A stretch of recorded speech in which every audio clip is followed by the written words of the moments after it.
Let's get to the internet. I love the internet. I'm using the internet right now to speak to you. If it weren't for the internet, I would not be able to have this amazing show. Okay, it's a pretty good show. I love it. Some changes to the internet were just implemented. Well, potentially implemented. Look, I don't know how much of these changes have gone into effect now, but the possibility of these changes are imminent. Net neutrality repeal is official. Here's how the net neutrality repeal could affect you. The FCC repeal of net neutrality rules, which had required internet service providers to treat all content and all websites the same, was repealed on Monday. The rules enacted by the administration of President Barack Obama in 2015 prohibited internet providers from charging more for certain content or for giving preferential treatment to certain websites. Certain websites. When I see this right here, when I see this, I just want to punch you because I know whatever's coming out of this, when I'm seeing this, is a lie. Or at least an obfuscation. After the commission voted to repeal the rules in December, it faced a political outcry, legal challenges from state attorneys generals and public interest groups, and a push by Democratic lawmakers to overturn the decision. The opponents argue that the repeal would open the door for service providers to censor content online or charge additional fees to consumers for better service, something that could hurt small companies in several states that have taken steps to impose the rules on a local level. Still, the repeal was a big win for Ajit Pai, FCC chairman, and who was long opposed to regulations, saying they impeded innovation. You know, whenever I hear Ajit Pai talk about the repealing of net neutrality, and he says that net neutrality stops innovation, he never explains what that innovation is that it's supposedly hindering.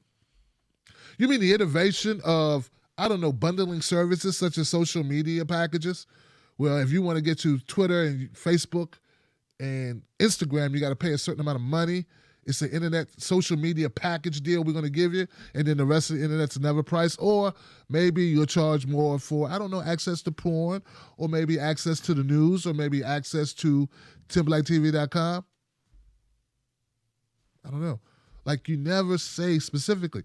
Repeal of net neutrality seems to focus on pricing, costs, and charging and throttling. Here goes a couple of things. Here's what we have. Blocking. This is what has changed, right? The ability to block websites. Internet service providers cannot discriminate against any lawful content by blocking websites or apps. So it's more innovative to Ajit Pai that the ISPs have the opportunity or the choice to decide if they want to block certain apps. Before they couldn't do it, now they can do it. That means you can sort of hold for ransom the access to the internet for people who want to access your app or your website. Throttling. Service providers cannot slow the internet transmission of data because of the nature of the content as long as it was legal. So now they can slow down your access to certain websites. Oh, here goes a thought. Say I'm Verizon and I have my own news service, which they do. Speeds of getting to my news will be a lot faster than speeds of getting to someone else's news, any other news, because, well, I'm an ISP and I run it. So why would I not slow you down and speed me up?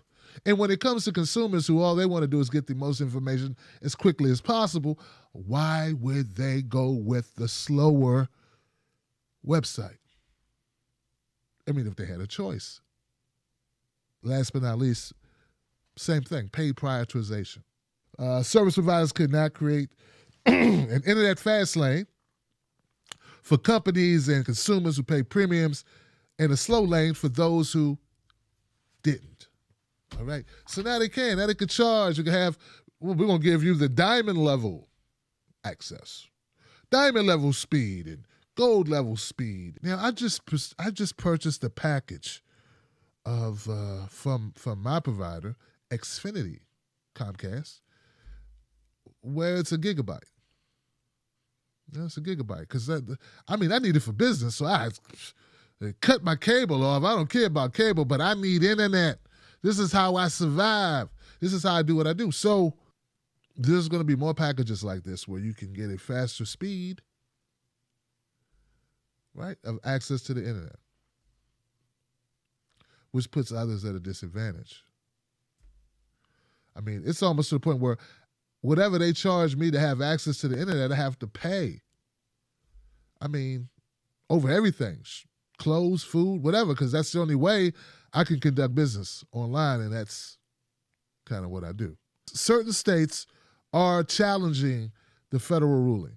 Democratic lawmakers are opposed to the repeal, took to social media, promising to reinstate the regulations. Barbara Unwood, New York's Attorney General, noted that lawsuits opposing the repeal was still pending.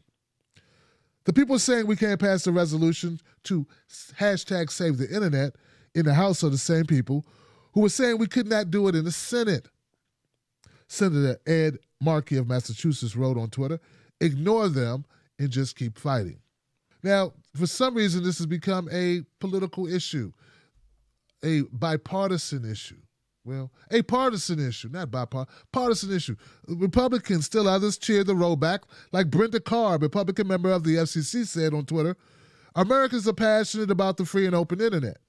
We don't want to be blocked or throttled or have our online experience subject to the whims of an internet provider." Well, she's on board. She doesn't want throttles. Good. Who is this? Who's this? Brendan Carr? Brendan's a guy, Tim. Brendan, I liked what you're saying, Brendan. It's always policy over party. So, Brendan, if you agree that we want an open and fair internet, well, let's all band together and fight for that because, frankly, the internet's the greatest invention in the last 50 years at least. It's going to change the world. It's going to continue to change the world. In fact, we're just at the beginning stages, we're in toddler stages when it comes to the internet. We have so much further to go. So throttling, and whenever you get into these lanes, and if you can pay money to go faster and stuff, for websites to load faster, it's always going to favor those who have what? Come on now, holler if you know what I'm talking about. If you have to pay, if they give you an option to pay, that someone can have a better experience or they can have access to their website or their app be faster, who is that always going to favor? It's never going to favor the consumer. It's always going to favor the corporation with the most money. We know this, right? This is a no-brainer, right? All right.